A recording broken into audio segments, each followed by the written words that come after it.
இன்னைக்கு நம்ம சூப்பர்மேன் பண்ண கொஞ்சம் கூட இறக்கமே இல்லாத யோசிச்சு பார்க்க முடியாத அளவுக்கு சூப்பர்மேன் ப்ரூட்டலா ஒரு சில பேரை கொலை பண்ணிருக்காரு. சூப்பர்மேன் பண்ண அந்த பயங்கரமான சம்பவங்களை பத்தியும் இது ஃபியூச்சர் டிசியூல நடக்கிறதுக்கான வாய்ப்புகள் இருக்கா என்னன்றதையும் பத்தி தான் இன்னைக்கு நம்ம மொத்தமா டிஸ்கஸ் பண்ண போறோம். அப்படியே நம்ம சேனலுக்கு சப்ஸ்கிரைபர் தட்டி விட்டுருங்க. வீடியோவை கிக் ஆஃப் பண்ணிடலாம். நம்ம லிஸ்ட்ல ஃபர்ஸ்டா பார்க்க போறது சூப்பர்மேன் ஜோக்கரை ப்ரூட்டலா கொலை பண்ணிருப்பாரு. சூப்பர்மேனோட ஒய்ஃப் லூயிஸ் லேன் கன்சீவா இருக்கும்போது அப்போ ஜோக்கர் லூயிஸ் லேனை கடத்தி லூயிஸ் லேனையும் அவன் வயிற்றுல வளர்ந்துட்டு இருந்த சூப்பர்மேனோட குழந்தையும் ஜோக்கர் கொலை பண்ணிருவாரு. கொலை பண்ணது மட்டும் இல்லாம பேட்மேன் கிட்ட வந்து இதை தைரியமா சொல்லிட்டு இருப்பாரு. இந்த விஷயம் சூப்பர்மேனுக்கு தெரிய வந்ததும் சூப்பர்மேன் கோபத்தோட உச்சத்துக்கே போய் ஜோக்கர் எங்க இருக்காருன்னு வெறித்தனமா தேடிட்டு இருப்பாரு. ஆனா சூப்பர்மேனுக்கு முன்னாடி பேட்மேன் ஜோக்கரை பிடிச்சி விசாரிச்சுக்கிட்டு இருக்கும்போது அந்த இடத்த உடைச்சிட்டு வந்து சூப்பர்மேன் ஒரு வார்த்தை கூட சொல்லாம அவர் இருந்த கோபத்துக்கு தன்னோட முழு பலத்தையும் பயன்படுத்தி ஜோக்கரோட நெஞ்சில குத்தி தன்னோட கையை ஜோக்கரோட முதுகு வழியா எடுப்பாரு. இதை பார்த்ததும் அங்க இருந்த பேட்மேனுக்கு அள்ளு விட்டுருச்சுன்னு தான் சொல்லணும். சப்போஸ் இந்த இடத்துல பேட்மேன் சூப்பர்மேனை தடுத்து நிறுத்த முயற்சி பண்ணியிருந்தாருன்னா அந்த இடத்துல ஒரு பயங்கரமான சண்டை ஏற்பட்டிருக்கும். ஆனா பேட்மேன் இதை பண்ணிருக்க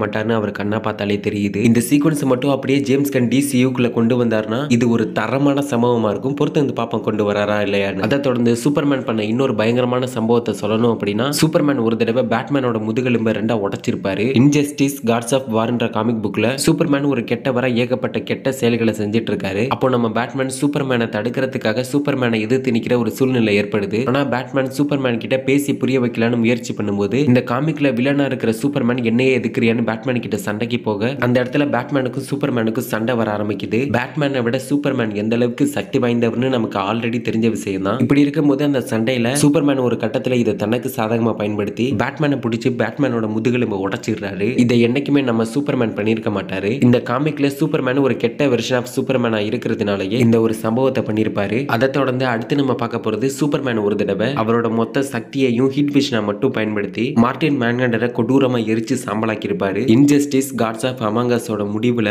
சூப்பர் ஹீரோஸ்குள்ளே ஏற்பட்ட சண்டையால ஜஸ்டிஸ் லீக் டீம் ரெண்டு டீமா பிரிக்கப்படுது. ஒரு பக்கம் சூப்பர்மேனோட டீம், இன்னொரு பக்கம் பேட்மேனோட டீம் அப்படின்னு சூப்பர் ஹீரோஸ்குள்ளே ரெண்டு டீமா பிரிஞ்சு அவங்களுக்குள்ளே மாத்தி மாத்தி சண்டை போட்டுட்டு இருக்காங்க. ஒண்டர் உமன் சூப்பர்மேன் பக்கம் நிக்க பதிலுக்கு பேட்மேனோட டீம்ல மார்ஷியன் மேன்ஹண்டர் சேர்ந்து மார்ஷியன் மேன்ஹண்டர் ஒண்டர் உமனோட உடம்ப கட்டுப்படுத்தி ஒண்டர் உமனை தன்னோட கட்டுப்பாட்டுல வச்சுக்க முயற்சி பண்ணும்போது ஒண்டர் உமனோட உடம்ப கட்டுப்படுத்த முடிஞ்ச மார்ஷியன் மேன்ஹண்டரால அவங்கள மனசளவுல கட்டுப்படுத்த முடியல. ஏன்னா ஒண்டர் உமன் மனதளவுல வலிமையா இருந்ததுனாலயே உடம்ப கட்டுப்படுத்தியும் அவங்களுக்குள்ளே மார்ஷியன் மேன்ஹண்டர் எதிர்த்து சண்டை போடவும் செஞ்சுட்டு இருந்தாங்க. இதை பார்த்த சூப்பர்மேன் அவரோட மொத்த சக்தியையும் ஹீட் விஷனை பயன்படுத்தி மார்ஷியன் மேன்ஹண்டரை எரிச்சு சாம்பலாக்கி ஒண்டர் உமனை காப்பாத்திடுறாரு. சூப்பர்மேனுக்கு இது ஒரு இரக்கமற்ற செயல் தான். இருந்தாலும் மார்ஷியன் மேன்ஹண்டரை கொண்டு ஒண்டர் உமனை காப்பாத்தாம இருந்திருந்தாருன்னா ஒண்டர் உமன் மார்ஷியன் மேன்ஹண்டரோட கட்டுப்பாட்டுல சூப்பர்மேனை எதிர்த்து நிக்கிறதுக்கான வாய்ப்புகளா இது அமைஞ்சிருக்கும். பட் எனிவே சூப்பர்மேன் தன் கூட இருக்கவங்களுக்காக எந்த எல்லைக்கும் போவாருன்றதுக்கு இது ஒரு நல்ல உதாரணம். அதை தொடர்ந்து நம்ம லிஸ்ட்ல அடுத்து பார்க்க போறது படத்திலையும் சரி காமிக்லையும் சரி சூப்பர்மேன் கிரிப்டோனைட் கிரகத்துல பிறந்து குழந்தையா இருக்கும் போதே ஒரு ஷிப்பு வழியா பூமிக்கு அனுப்பி வைக்கப்படுவாரு. ஆனா இந்த முறை சூப்பர்மேன் குழந்தையா இருக்கும் போது ஒரு ஷிப்பு வழியா அந்த பூமிக்கு வர்றதுக்கு பதிலா வழி தவறி டார்க் சைடு வாழ்ந்துட்டு இருந்த அப்போகலிப்ஸ்க்கு போயிடுறாரு.